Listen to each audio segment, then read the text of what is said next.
nga satpa ngamdre jino mayam tang yengbiro sida ngasi se August ki tang 18 ko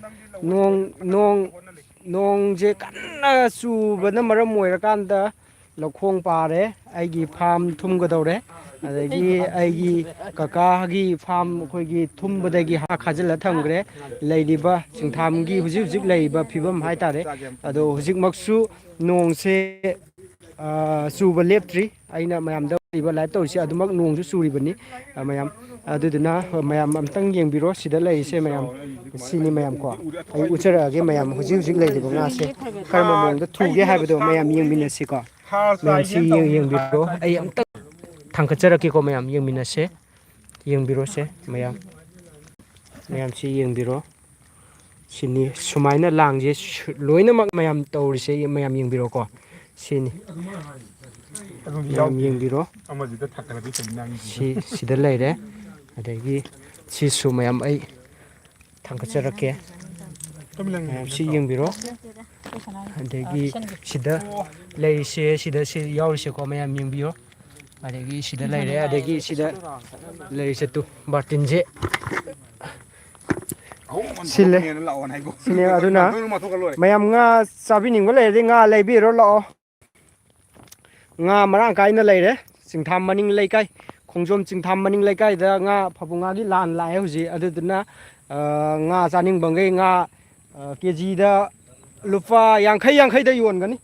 kg da yankai da imana offer tawthe mayamda aduna mayam yaragadi kg da phapunga je sumnagi lupa yankai leibiro lo adu apamba masidi nongmagi oina lakpa nga nungtigi kaisu sumaina phabasu nate adubu nungtigi haje ngasiga humni di sure phaga leise sumaina aduduna imungda nga ayaibna ai mayam adu mucharake aigi video da mayam yengninga ga judum haibiro adu mayam isilnau aigi channel se subscribe tawdriba isilnau sing yaragadi village ki adi farming gi lamda aigi lau singugi lamda khoi interest leibe isilnau sing yaragadi aigi channel se mayam support tawboina subscribe tawsanbiramo mipung khudi muta share tawbiramo mayam sida leirise aigi palem nungsibi ado aigi inaw nupagi loinabi kakagi nupi ko se leisingje lu langi da maktani huji tholeise yong pai dan tholeise nga je hekta chingtham maning lekai jida araibi tha da phareba mayam aduna huji nga je phabunga je yonba sitre somnagi lupa yankhai jibo lobinaba laktreba aduna khoina sum chaba tare nganam gumba adagi yaishalaga gumba thamaga dumaina chaba tare hojik si se somnagi lang khara jikhaktane bako mayam sida leirise sigi lang khara jikhatani ado baba je lang kai ba somda kumgri bako pukhlakhine ba wali ba ado mayam karma mongda kamaina tawramgadage mayam amtang khanbiro sini mayam aina hajaneng badi where are you from Vidya Jaidip Vidya from ai khongjom chingtham dagini ai samak what ko kari haino ai masimadi khangjadre ko message what are you saying aigi kaino se aigi village da khungang sida ising chawbna maram moira kanduda nga se aduki matik yamna phare haitare ko aduni aina mayamda haijaning se somna what are you saying haibadugi ai answer pijabani ko Chinese language is speaking is Chinese language nate ai kaino nate khoi Chinese nate ai Indian ni maitai masani ko aina ngangjari sina maitai lon khoi gi imalon mother tongue haibatare your language is difficult ko sinlom kaino to rising se somna che to bireido ai mayamda ai adum ai it's my village ko it's now very raining now 2 days and 3 days more than 3 days is now raining so that our village is very too much water that's why we are fishing a lot of fish this you see there please aigi viewers sing aigi subscribers sing ai yarim kai aigi channel se share tawbiramu mayam sijina mayam sigi kaino sina ko nga se mayam gi damaktani mayam na pamba leragadi adum habiro mayam da adum ai ayai borga so ai mayam da honjarake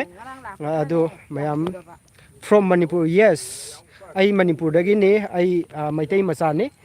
Milan sapamcha Milan maitai ko ꯑꯩꯒꯤ ꯌꯦꯛꯁꯂꯥꯏ ꯍꯥꯏꯇꯥꯔꯦ ꯑꯩꯒꯤ ꯃꯩꯇꯩ ꯖꯥꯇꯤꯅꯤ ꯑꯗꯨꯗꯨꯒ ꯑꯩꯈꯣꯏ ꯃꯩꯇꯩ ꯖꯥꯇꯤ ꯇꯝꯄꯥꯛꯇ ꯂꯩꯖꯕ ꯍꯥꯏꯇꯥꯔꯦ ꯍꯧꯖꯤꯛꯁꯦ ꯑꯗꯨꯗꯨꯅ ꯂꯧꯃꯤ ꯑꯩꯈꯣꯏꯅ ꯂꯋꯥꯏ ꯂꯝꯗ ꯂꯩꯖꯕꯅꯤꯅ ꯍꯧꯖꯤꯛ ꯂꯩꯔꯤꯕ ꯃꯐꯝꯁꯦ ꯑꯩꯒꯤ ꯌꯨꯝ ꯃꯅꯥꯛꯇꯅꯤ ꯑꯩꯒꯤ ꯂꯩꯖꯔꯤꯕꯁꯦ ꯑꯩꯈꯣꯏꯒꯤ ꯂꯋꯥꯏ ꯂꯝꯗꯝꯗ ꯂꯩꯖꯕꯅꯤ ꯑꯩꯗꯤ ꯁꯤꯗ ꯂꯩꯔꯤꯁꯤꯅꯤꯀꯣ ꯉꯥꯁꯦ ꯃꯌꯥꯝ ꯌꯦꯡꯕꯤꯔꯣ from Manipur hi yes Sanudas hi mayam please subscribe my channel please support and subscribe my channel please mayam aigi channel se support tawbiramu fazana phare se adum phare hoi fazana phare khongjom bazar manak lo mane khongjom bazar manak ne ai khongjom bazar dagi nongchu pangna kilometer ani chathajaraga laiye akhoi chingtham haise chingtham khun se ko adudagi ne ai samak khongjom bazar manak lo mane इसका नाम मिलन sapamcha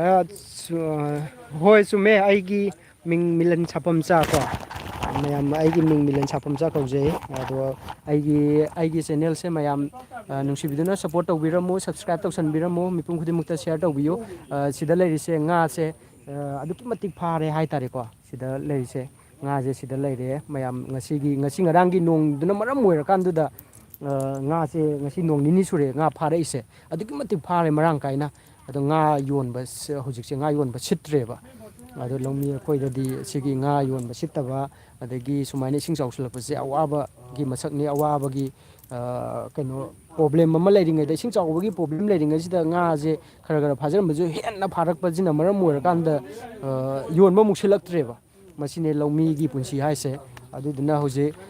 sida leisingse irang langaga leisingse lau singse tu si manak nakpajibokta thumgadauba khijikta ngairebako asida leiriba langiba mayamse lau ngaktaneba asi amata panba ngamdrabneba ising moirakanduda isilnau mayam aduna mase akoigi sida leiriba isilinau mayam akoigi aigi live sibu yengbidiba isilnau mayamna nungsibiduna akoigi longmi gi farming gi lamda aigi channel sidi ai farming gi lamda semjaba channel ni khongjom war memorial के पास है क्या हाँ khongjom war memorial के पास ही हूँ मैं khongjom के आसपास का एक छोटा सा विलेज chingtham है ना chingtham के आसपास ही हूँ chingtham मनिंग leikai हमारा लोकेलिटी एरिया है chingtham मनिंग leikai हाँ मैं khongjom war memorial के आसपास का एक छोटा सा गांव है chingtham विलेज हूँ मैं अदो से मयम आइगी सो मयम आइना फार्म द हे कनो तौजबदो आइना सुपर नेपियर उचबदो मयम आदा उरिबा आगे येलो कारगा लेरिसे मसी येलो कारसे असि सुपर नेपियर ngатनेबा करिगिनो हाइबदा इसिंग जिना थुमजलगा इसिंग जे हुजिकसे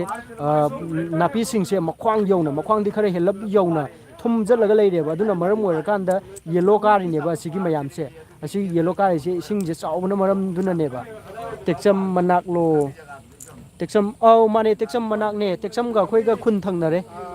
खुन नकनना लेमिनरे हाइतारे को मैम टेक्सम ना खुन अमा खोइना खुन अमा समराम ना खुन अमा तेंथा ना खुल अमम दि लोइ वइना बा दुरगा सु नकनबा हाइतारे नकना खुल लोनरगा लेबा वइना तवे अखोइ हाइबा सोमना हंबिरेबा टेक्सम दको अदुगा नकनना लेबनी अदु सिदा लेइसे मैम अदु आई मखा ताजरके आइगी सिदा लेइसे सुपर नेपियर दो मैम सिदा लेइसे ngasi se ising se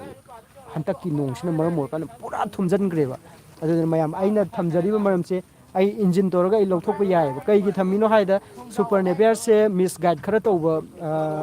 yawba haitare ising da judum thaba yai ising da judum panghauda hawega na haiba yawba haitare ko adugi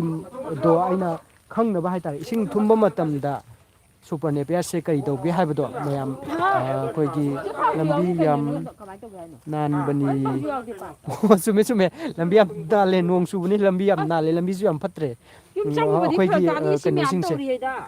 ada sigi kanu se super nepier se ising hangapan changi duge maram do phajana ai hajara ge bako sije ising je thumjan maram orka na ma se ngangjela ineba mayam aduga sigi ngangjela ise ꯀꯔꯤꯒꯤꯅꯣ ꯀꯃꯥꯏꯅ ꯇꯧꯔꯤꯅꯣ ꯍꯥꯏ ꯑꯩꯅ ꯊꯑꯣꯏꯅ ꯏꯁꯤꯡꯁꯦ ꯆꯤꯡꯊꯣꯛꯇꯕꯤꯗ ꯊꯝꯃꯤꯅꯦꯕ ꯀꯩꯒꯤꯅꯣ ꯍꯥꯏꯕꯗ ꯏꯁꯤꯡꯗ ꯃꯌꯥꯝꯅ ꯑꯩꯈꯣꯏꯒꯤ ꯃꯤꯁꯒꯥꯏꯠ ꯇꯧꯕ ꯈꯔ ꯌꯥꯎꯔꯦꯕ ꯁꯨꯄꯔ ꯅꯦꯄꯤꯌꯔꯁꯤꯒꯤ ꯃꯔꯝꯗ ꯑꯗꯨꯅ ꯃꯤꯁꯒꯥꯏꯠ ꯇꯧꯕꯗꯣ ꯑꯩꯒꯤ ꯁꯥꯏꯠꯇꯒꯤ ꯃꯗꯨ ꯑꯔꯥꯟꯕꯅꯤ ꯍꯥꯏꯕꯗꯣ ꯃꯗꯨ ꯄ꯭ꯔꯨꯐ ꯇꯧꯅꯕꯒꯤꯗꯃꯛꯇ ꯑꯩꯅ ꯊꯑꯣꯏꯅ ꯏꯁꯤꯡꯁꯦ ꯀꯥꯝꯊꯣꯛꯇꯕꯤꯗ ꯊꯨꯝꯍꯜꯂꯤꯅꯦꯕ ꯀꯩꯒꯤꯅꯣ ꯍꯥꯏꯗꯤ ꯁꯨꯄꯔ ꯅꯦꯄꯤꯌꯔꯁꯦ ꯏꯁꯤꯡ ꯊꯨꯝꯕ ꯌꯥꯗꯦꯕ 1 weeksꯀꯨꯝꯕ ꯁꯨꯄꯔ ꯅꯦꯄꯤꯌꯔꯁꯤꯗ ꯏꯁꯤꯡ ꯊꯨꯝꯕꯗꯤ ꯀꯩꯁꯨꯝ ꯀꯥꯏꯗꯦ ꯑꯗꯨꯗꯨꯒ ꯁꯤ 1 weeksꯀꯤ ꯑꯕꯞꯁꯤꯗ ꯃꯥꯁꯦ ꯊꯨꯝꯖꯤꯜꯂꯒꯗꯤ ꯄꯥꯝꯕꯤꯁꯦ ꯄꯥꯝꯕꯤ ꯃꯆꯥ ꯃꯁꯨ ꯁꯤꯈ꯭ꯔꯅꯤ ꯑꯗꯨꯒ ꯑꯔꯤꯕꯅ ꯂꯩꯍꯧꯒꯅꯤ ꯉꯥꯡꯁꯤꯜꯂꯛꯑꯅꯦꯕ ꯑꯗꯨꯗꯨꯅ ꯃꯉꯣꯟꯗꯒꯤ ꯄ꯭ꯔꯗꯛꯁꯟ ꯂꯧꯕ ꯌꯥꯔꯔꯣꯏ ꯍꯥꯏꯔꯤꯕ ꯌꯦꯜꯂꯣ ꯀꯥꯔꯕ